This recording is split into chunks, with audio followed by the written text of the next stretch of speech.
তো বন্ধুরা, আমরা একটা মামলার কথা শুনি, সেটা হচ্ছে এলএসটি মামলা। তো এলএসটি মামলাটা কি? আসলে এটা হচ্ছে ল্যান্ড সার্ভে ট্রাইব্যুনাল। নর্মালি যে এলাকায় জরিপগুলো সংগঠিত হয়, জরিপগুলা ফাইনালি প্রকাশ হওয়ার পরে, গেজেট হওয়ার পরেও সেখানে ভুলভ্রান্তি থাকে। তো যাতে কারো স্বার্থ ক্ষুণ্ণ না হয়, এই জন্য সরকার ওই সমস্ত এলাকায় ল্যান্ড সার্ভে ট্রাইব্যুনাল গঠন করে দেন। এর বিচারক ওই সহকারী আর সিনিয়র সহকারী জজরাই থাকেন। আপনি আইনজীবীর সাথে আলোচনা করলে তারা জানবে যে কোনটা হচ্ছে ল্যান্ড সার্ভে ট্রাইব্যুনালের আদালত। তো এক্ষেত্রে হচ্ছে যে আপনার অঞ্চলে যখন গেজেট হয়, গেজেট হওয়ার 1 বছরের মধ্যে এলএসটি মামলাটা করতে হবে। আর যদি আপনি উপযুক্ত কারণ দেখাইতে পারেন, সেক্ষেত্রে আরও 1 বছর, ম্যাক্সিমাম 2 বছর সময় পাবেন এই মামলা দায়ের করার জন্য।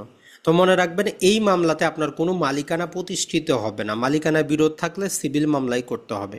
এলএসটি মামলার মূল বিষয়বস্তুটা হচ্ছে আপনার দলিল আছে অথবা দখল আছে, রেকর্ডে আপনার নাম উঠে নাই, এটাই হচ্ছে মূল জিনিস। এখানে মালিকানা ডিসাইড করার কোনো অধিকার বিচারককে দেওয়া হয় নাই।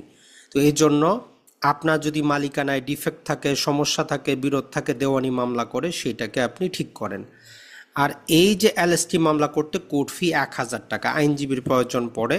আর এক্ষেত্রে নর্মাল নিয়ম, যদি দেখেন যে আপনার নামে রেকর্ড হয় নাই, সম্পত্তি আপনার মালিকানা ঠিক আছে, দখলও আপনার আছে, তখন আপনি এই আদালতে মামলা করবেন। যদি দখল আপনার না থাকে, মালিকানার দলিল থাকলেও আপনি এই আদালতের মাধ্যমে রেকর্ডটা করাইতে পারবেন না, কারণ খতিয়ান হচ্ছে প্রামাণ্য দখলের দলিল।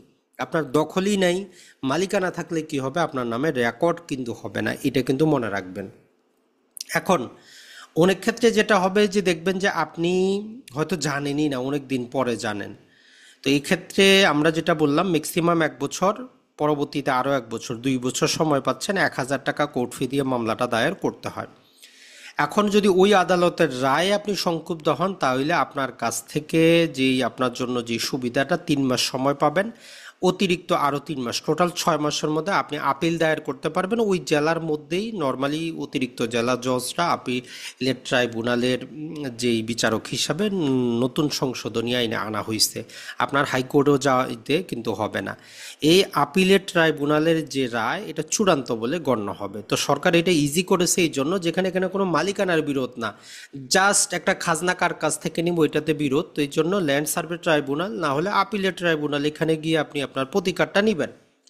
আর যদি আপনার অনেক দিন হয়ে যায়, আপনি না জানেন, সেক্ষেত্রে হচ্ছে নর্মাল দেওয়ানি আদালতে আপনি কি করবেন, 42 ধারায় ঘোষণামূলক একটা মামলা করবেন যে ওই খতিয়ানটা আপনার উপর বাধ্য নয়, কার্যকর নয়।